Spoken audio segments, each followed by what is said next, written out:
Hey guys, JJ here, and today I'm gonna be doing sorry, I'm losing my voice here. And I'm gonna be doing how to show you how to do like a popping sound with your mouth, and it will sound like this, like that. And on the last video, the last mouth video kind of sound was like this. And yeah, I'm going to show you how to do this popping thing.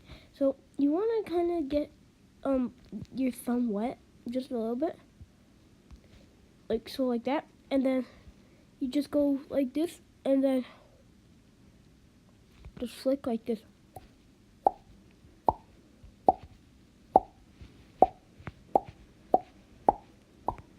I hope you can do it, and I hope you enjoy. If it's a little hard for you, I don't know how to do it this way, but like you kind of use your finger and then like push out, but I feel like this is easier, like that. I hope you enjoyed, and bye guys.